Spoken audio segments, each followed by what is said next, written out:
On cherche un transversal sur Joseph, c'est l'ouverture du score. Alors qu'il restait 19 secondes de pénalité à Jacquet. Passe transversale, en principe à 3 contre 5. On dit toujours qu'on doit garder le puck à l'extérieur du triangle. Aussi, une passe qui passe à travers le triangle. Il y a quelqu'un qui n'était pas dans la ligne de passe. C'est pas idéal. Galanti nous en dira un petit peu plus. Kaufman est peut-être un petit peu trop haut sur la séquence et la canne de Fontana n'est pas orientée comme il faut. Regardez le déplacement de Ritz. Regardez, Fontana s'occupe de donner un slash et le puck passe en tueuse. Schmidt sur le centre. Et Schmidt qui peut marquer l'égalisation après 8 secondes en power play. Ouais, Tanner, excellent jeu de Tanner. Passe transversale et Tanner a été très malin. Feinte de shoot a donné vers Carafa qui lui n'a pas pu contrôler. Et un peu chanceusement, Schmidt a hérité de la rondelle et ça fait bam, tap-in directement au fond. Donc un but en powerplay qui ça n'a pas été long, hein? Quelques secondes seulement de powerplay. Regardez bien. Secondes. Bonne passe en transversale. Tanner, feinte de shoot, va remettre à Carafa. Et un peu chanceusement, comme je le disais, le puck dévie sur Schmidt qui lui n'a plus qu'à la mettre. Retour à Tanner.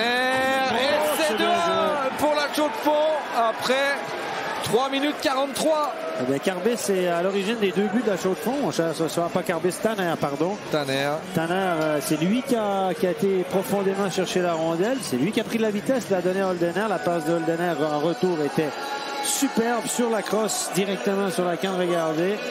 C'est pas vraiment un 3 contre 2. Et le tir de Tanner est précis. Premier poteau. Le 4e but pour lui également. Et cette ligne, cette jeune ligne, Tanner qui laisse sur Schmidt, retour à Miéville. Et le 3e but. Voilà. La lucarne gauche de Reto Lori nettoyée par Alain Miéville. Ouais, c'est un beau tir, ça. Belle entrée de zone de Schmidt qui, encore une fois, il est allé dans un petit tricot intéressant. Pas qu'il a terminé sa course sur la canne de Miéville qui, lui, est allé dans un joli tir plein de lucarne. Pas très puissant, très précis. On va le voir, regardez ici, c'est Schmidt qui va rentrer avec la rondelle. Hop, petite passe arrière. Et hop, pleine lucarne, la gourde. Le 8e but de la saison, puis une exécution rapide d'Alain Miéville. Iglesias, le lancer, la déviation, goal! Wow, c'est bien. Le but chaud de poignet et peut-être la déviation d'Hofstetter qui a trompé son portier. Reto Lori, 4-1 pour la Chaux-de-Fonds à 7 minutes 14 de la fin du match. On va revoir le ralenti et la palette d'Hofstetter qui touche le lancer d'Iglesias. Un chapeau à Dubois et Voirol qui ont travaillé d'arrache-pied derrière la ligne de but adverse pour garder sa rondelle en tourne d'attaque.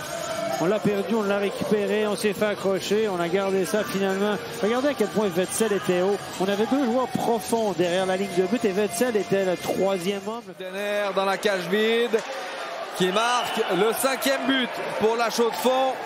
Eh oui, encore une fois les joueurs suisses. Holdener, Carafa sur la glace. Un mauvais jeu des Villageois en zone médiane qui a profité à Mackay Holdener à 2,44 de la fin de la partie. Oui. Et les travées de la Lonza Arena qui vont définitivement se vider avant la fin de la partie. Effectivement, regardez, hop. Petit geste vers l'intérieur. Il aurait pu passer le poste à Carafa, mais c'est toujours très risqué. Donc autant prendre un tir de qualité marqué.